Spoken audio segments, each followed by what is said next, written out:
I'm sure we are all super excited about the update that is about to go live. It's going to go live in probably a couple of hours after I posted this video. Who knows, maybe you are in the future and you're living the world of the era of the anniversary already, and I'm jealous, okay? I'm jealous. But maybe you'll have a few questions from CG that you would like to have answered. They have taken to the forums and we've got some interesting tidbits to take away, and I think you and I, tribe, should have a look. Make sure you do join me on my stream tonight. We will be covering all of the Colosseum stuff. It's gonna be wild. Let's do this. Here is a community question and answer update post from Meathead that he posted after I'd gone to bed. Yes, I am drinking out of a flowery mug. No, I don't care. First and foremost, are new Conquest Legendary or Galactic Legend units going to need gear, or will they use the new era system? CG is saying, currently, all Conquest characters, Galactic Legends, will continue to require gear. However, legendary units that we get through Journey Guide during the era in which they are existing are going to use the era leveling system. Okay, so Conquest units, Galactic Legends, nothing changes. That's going to go to your account. You're going to have to spend your kyrotech. You're going to have to spend everything to try and, get those guys up and running and put all their ability mats on. But Journey Guide events, like the new Maul, Spooder Maul, whatever you want to call him, hate-fueled Maul, he is going to come to the game first, requiring error levels, just like our new error characters, okay? So you're going to have to use error currency and error materials in order to level them up. However, as soon as they transition away from that mechanic, they're going to do what every other marquee unit does, which is come to the game and require normal gearing. Obviously, what level they come into the game at, what gear level, is going to be dependent on what error level you get them to. Higher the error level, the better you will get that character when they go into the legacy game mode. This is still kind of interesting. I like that we are still saving gear on Journey Guide characters. This means if somebody wailed all the way massively, you will get that Journey Guide character at presumably Relic level 6 right out the gate, including Zetas. That is huge, okay? Otherwise, if you're just going for like the 4-star unlock, which is possible now, you can get a Gear 12 4-star brand new Journey Guide character at the end of an era. Sweet. Well, it's not even at the end. It's like when the 5th character comes out. It's really cool. Where else do we earn error materials? Is it just through the episode track? Props to you guys, by the way. The update sounds amazing. I actually agree. I think this update is absolutely great. It's so cool. Error level resources can be earned through the episode track, daily Colosseum rewards, marquee events, and Journey Guide events. I don't think that this should come as a surprise to anybody, really, right? It wasn't just going to be through the episode track. Obviously not. Daily Colosseum rewards, they're really pushing this new game mode pretty heavily. So it's no surprise that we've got to have rewards there, because obviously, as you build up through the levels in the Daily Colosseum, right, you're going to need to increase the error levels of your characters. You beat Tier 1, you go into Tier 2. It's a harder game mode. The only way you can beat that is by increasing your error levels. So them giving you some give back there from Colosseum makes sense. It also helps extend the life of Colosseum, because maybe we need additional characters, additional error levels, that you're not going to immediately just go whale mad heavy and just get it right to Tier 1 straight away. I don't think you're going to be maxing out the leaderboards unless you heavily whale immediately. They need to make it a way that everybody else can catch up over the life cycle of each era. So it makes sense that we are getting some of these rewards straight through the Daily Colosseum. Marquee events just kind of makes sense, right? The more you invest in terms of star levels on a character, the higher the cap on their error level. It's the only way we can get them beyond level 65, right, in error level terms. So the marquee events, which generally speaking reward you the higher the star you take for your new marquee, they're going to give you some error materials as well. And finally, the error Journey Guide event. So unlocking the character for the Journey Guide is going to give you materials, presumably, to use on your new Journey Guide character. So it's pretty cool. Third question, your post says you intend to make Relic levels more accessible, but I don't see anything mentioning the bottleneck of kyrotechs. What is going to be done to make those easier to obtain? CG says that the intent is that free-to-play players will now be able to get all error characters to Gear 12, so a player who engages with each error has significantly reduced the need for kyros on marquee characters, reducing demand for them. I can understand why people are perhaps a little bit anxious about this, right? Kyrotech is a big grind, but believe me when I say kyrotech grind does eventually end. It becomes a non-issue in the long run. My main account has about 6,500 kyrotech of each, right? Because it is endgame. It's not because necessarily I'm whaling so much as I'm in an endgame guild and I have characters maxed out. All of the surplus kyrotech that you get from things like unlocking Zepho and Mandalore, and all of the things that you get just through winning TB and doing rote and stuff like this, translates over time into gradually getting more and more kyrotech into your reserves. The fact that we do not have to use kyrotech outside of presumably getting a character from Gear 12 to Gear 13 starting Relic levels is saving you about 300 kyrotech per character. And I know a lot of people do not invest in new characters straight away. Sometimes it will take them 6 months, sometimes it will take them a year, sometimes it will take you 2 years before you start investing in those characters. But part of the reason why you don't invest in those characters is because they have high kyrotech requirements, right? So it is helping out quite significantly either way. Even if you're not going to gear it now, in 2 years' time, you've still saved yourself that kyrotech. Now, obviously, new players coming into the game are going to miss certain errors. They're going to miss the opportunity to get those marquee characters up to Gear 12 for free by playing the error system. And that's never going to disappear. That's never going to go away, okay? But at least every new character, you don't have to worry about it, and you can just see that as 300 kyrotech every single time you do it. It is good. Will there be an option to spend crystals on error character currency? Yes, some of the error level resources, including error level currency, will be available for crystals. This doesn't surprise me in the slightest. I wish they would have asked the question, will it be necessary to spend crystals on error character currency? I personally am hoping and expecting it to not be the case. I do not expect anybody needs to spend crystals or real world money getting their characters from error level 1 to the maximum of 95. I firmly believe that it will be embedded into the system. So as you get higher stars, as you perform better in Colosseum, as you progress down the error path, you will organically earn enough to increase the error level of those characters to maximum. You can see it in stuff like the error track, the episode track, right? Anybody can finish that without having to spend any money. If we go over here, this is my free-to-play account right now. This is an 11-month free-to-play account, and I've maxed out this error. Okay, I've maxed out this error. I was sure it was on the last day, but I got to the end. This doesn't spend any money. I've also got quests over here. Now, I could claim all this, get all this episode points, and throw it into this, but I'm waiting for the new error to go in so I can use that to get a head start on the next error, right? So I think that we're going to treat the error level system the same way. You will be able to do something like purchase a Pass Plus and get yourself levels, right? I think you'll have that opportunity, and I think some whales probably will do that to try and get a head start on the leaderboard for the new Colosseum. But I don't think it will be necessary, per se, in order to max out your characters. We will find out soon enough. What are the materials needed for Relic Amplifier level 10? This is a great question, thank you. 2 million credits, that's kind of neither here nor there. 20 impulse detectors, aero mags, girder keypads, droid brains, and coaxial servo motors. So all of this is the same basically as what is required to get to Relic 9. Note you don't need any of the things before impulse detectors, right? Coaxial servo motors, that's the new Relic 10 material that presumably we are chiefly going to be obtaining through the new Colosseum game mode. I will have video guides on it as soon as it's available, ladies and gentlemen. Don't you worry about that. 25 incomplete signal data, that's the tier 2, and 45 flawed signal data. So that's actually less than Relic 9. Relic 9 requires 55 flawed.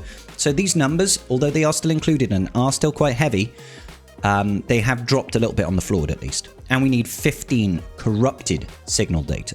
Now, if you recall in their error update post where they announced everything, they gave us the recipe that we need in order to get corrupted signal data. Now, this isn't going to be the only way you get corrupted signal data, but this is how you'll get it through the Jawa scavenger. All right, so the different signal datas can break down into it. All of them can. I do recommend that you just use tier 1 fragmented. It's the easiest to farm. For example, you'll get twice as much drops from fragmented signal data compared to flawed signal data. and it's worth slightly more points overall. So just use Fragmented, it's designed for it. So we need 145 points in order to make 1 corrupted signal data, and we need to have 15 to get to Relic 10, okay? So if we were to just get a calculator out and go 145, multiply it by 15, we need 2,175 points in order to get 1 Relic 9 to Relic 10, okay? So divide that by 6, that is the equivalent of 363 fragmented signal data. It is a lot that you need to put in. A lot. So this number in and of itself is entirely scary. 362 signal data. That's scary. That's scary. Like, don't get me wrong. If you triple refresh your Canteen Hour energy every day, you could easily get yourself like 30 or 40. Let's say it's 40, right? A day. Divide it by 40. It will take you 9 days of farming fragmented signal data to get enough points for 1 Relic 9 to Relic 10. Now, I do think that this is not going to be our only source of corrupted signal data. I do firmly think that we will get it either in the episode store, we'll get it in the error track, we'll get it in Colosseum rewards, maybe daily leaderboards, maybe the end of an era, not sure. I really don't think this will be our only way of getting it. So let's hold our horses, because right now, that number of 362.5 of your fragmented signal data is scarily high. Next question is, are the faction lightspeed tokens granted by the new quests going to be usable by all legacy, i.e. not error characters, or only by legacy characters, those before the concept of errors in the first place? This is a good question. And it's something that I raised earlier when we looked at the lightspeed tokens. They'll be usable on any character whose error began at least a year before the quest granting the lightspeed tokens is released. However, the first lightspeed token released in these quests that is applicable to any characters from the era of apprentices and beyond is the droid lightspeed token rewarded on February 2026. Hu Yang will be eligible for this. So basically, legacy is what we're calling, the split between error and legacy characters. When it comes to lightspeed tokens, that whatever marquee needs to have been out for at least a year before it is available for a lightspeed token. Okay, so you can't just click on the button and look at legacy. And what they mean by that is when you go into your collection, you can click over here and you click in the top left and it says released in the era of the Revenge of the Sith. Whereas if you look at an old character like General Kenobi, for example, you can see released in the legacy era. So we're going to have to do a little bit of manual tracking. It would be nice if they could have a little symbol that indicated is available for lightspeed token or something like that. That would be kind of handy. But it's good that Hu Yang will be available because that's a really high valuable character. Helps you get your GL Ahsoka Tano, right? If you miss an error and its marquee characters via the error way, will they still gear up like normal characters and be found on the board somewhere in the fashion like we currently do? The answer to that is yes. I don't know why we would expect this to be any different, but it's still a good question to ask. If you're not around when the error exists, of course it's going to go farmable like any other character would. With the error, you intend for there to be a journey guide event. Can you keep on improving the amount of quality cinematics you use in these events, i.e. more Beskar Armor Mando journeys and less Dr. Aphra journeys? This is a great question, because when CG puts in the time and the money and the effort to put in good cinematics for events, I feel like it really pays off and it enhances the experience, and it sort of aligns with their goal of they want us to experience real Star Wars moments. Our art department schedule capacity for new cinematics is determined on a case-by-case basis for each journey we create. I understand this. Yes, it's disappointing. We can't do much about it. Sometimes we'll get some events that have got a lot of effort in them. Sometimes we'll get events which don't. It's a shame. But like I look at Pirate King Hondo's event, I was like, that was a lot of fun. That was fun. Are CG going to refund GC Omicrons that we put on? There's only one. There's only one, and if you put that Phalanx Omicron on, you only have yourself to blame. Alright? It is the meme Omicron.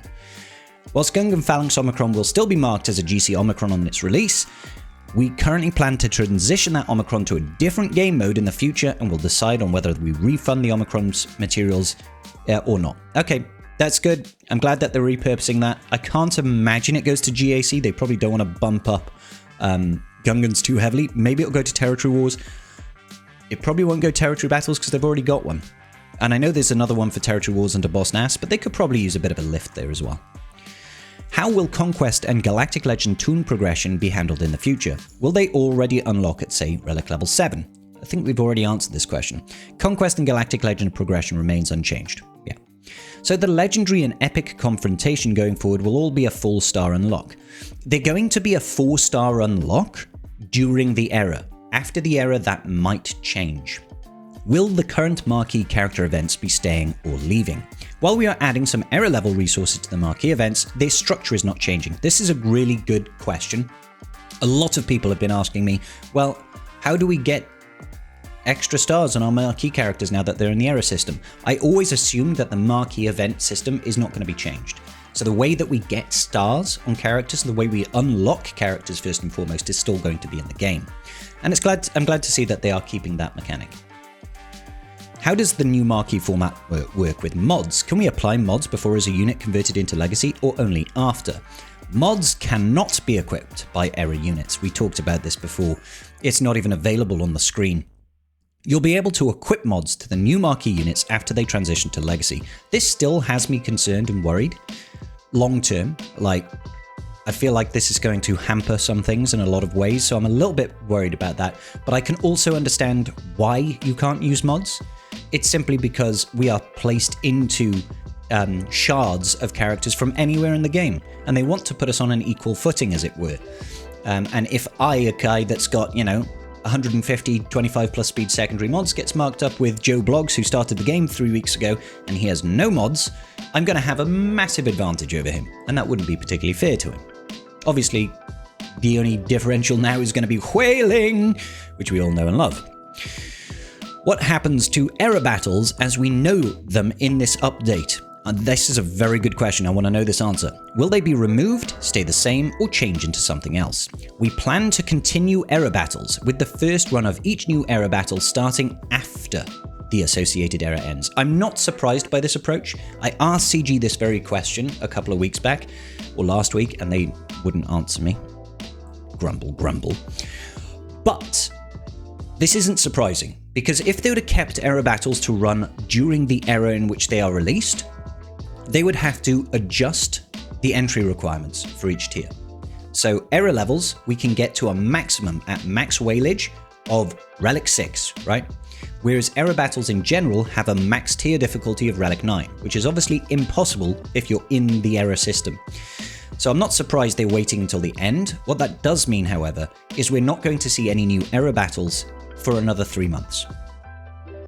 Kind of sucks because I enjoy the rewards. Maybe they'll bring back a lot of era battles over the coming weeks. The old ones like the Nightfall era and the era of the Pirates one, Outer Rim guy. I don't know. Maybe. Hopefully we'll get some era battles return over the next 3 months. Do you have any solution for returning players? I know many players, myself included, have recently returned after a multi-year break and finding ourselves very outmatched when it comes to squad and free-to-elite arenas. It was becoming a pain point where I'm wondering if I'd be better to start a fresh new account to get a new shard for arenas, but I don't want to lose my old progress I worked hard on years ago. And the answer is Colosseum and era progression as a whole will make returning to the game easier, as all players start on equal footing within era game modes. This is true. I personally don't... The only issue that I have with this is squad arena doesn't matter, in my opinion, at all. Who cares, right? You can get yourself a little bit of shard shop currency. In the early days, you can help farm early shards. It's not a big deal. You could be in the top 1,000 and still more or less be the same as the guy who gets first. Fleet Arena, however, is a very different beast. Being able to get 400 crystals a day through Fleet is vitally important. Okay, and if you're in a very old Fleet shard and you've missed, say, 4 years, so you don't have, Executor and you don't have Leviathan and you don't have Profundity, and everybody is rocking a full Leviathan lineup at high Relic levels, you are going to struggle to get up there and start earning that crystal income. Is it worth starting a new account? I don't know. It becomes easier and easier to catch up these days. It depends if you're willing to spend a little bit of money, get some Lightspeed bundles, get some Lightspeed tokens, that sort of thing. I don't know what the solution is to that, but CG's answer here around era progression is not wrong. It's not wrong, but it only applies to a very small segment of the game. The damage multiplier for Relic Delta seems way too high. Will you be monitoring this data and make adjustments accordingly? Personally, you're making me feel a little bit, ungrateful. You're being ungrateful for all the hard work we put in. Did you see the original numbers? We drastically reduced those. They're in a much better state than they were. They are going to keep monitoring. I'm not surprised by this. I don't expect it to change at this point from where it's at. But, you know, if you're within 2 Relic Delta levels, even within 3, you're going to be okay. How long do you guys expect Colosseum battles to last? The actual battle timer. During internal testing, the average Colosseum attempt took between 2 to 3 minutes. This is after learning boss mechanics and the ability of the era units and being comfortable with the strategy. I'm sure we could get that down as well. So 2 to 3 minutes, but you are going to have to play it every day, and at the start of every era, you're going to have to learn new bosses, so there will be some learning curve. Yeah, it's more time. There is time creep in this game. It is something to be considered. Does CG have any concerns about or plans regarding evasion mastery possibly getting out of hand with R10 and beyond? We are aware of evasion mastery as a stat becoming a problem with more era levels. I think he means raid levels, relic levels. We are looking at it very closely and discussing possible solutions. In the interest of partially addressing this issue, R10 provides a boost to accuracy for all units. Holy moly, we're getting accuracy. JMK will be so happy. JMK will not be as blind as a bat. It is a real concern. It is a real concern. I imagine that the accuracy is probably going to largely negate whatever benefits that people get from an additional relic level. Keep in mind, a lot of characters who have evasion mastery go into teams that boost mastery as well by 1%. You know, so the higher the base level of your mastery is on Ezra Bridger Exile, the quicker he'll be able to ramp it, so it may well outstrip this accuracy bonus after a few turns. Still, I'm glad they are aware of it and they're looking into it, because nobody really wants that to get out of hand. And I think it does restrict some of the development that you can make in that area. Those were some really good questions, ladies and gentlemen. I am very happy about that. What do you think about the upcoming era? Are you already living it? Are you liking it? I hope you're loving it. I can't wait, dude. Make sure you slap that like button and subscribe. Are you subscribed? Do me a favor. We are smashing it lately. Baby, can be part of the tribe.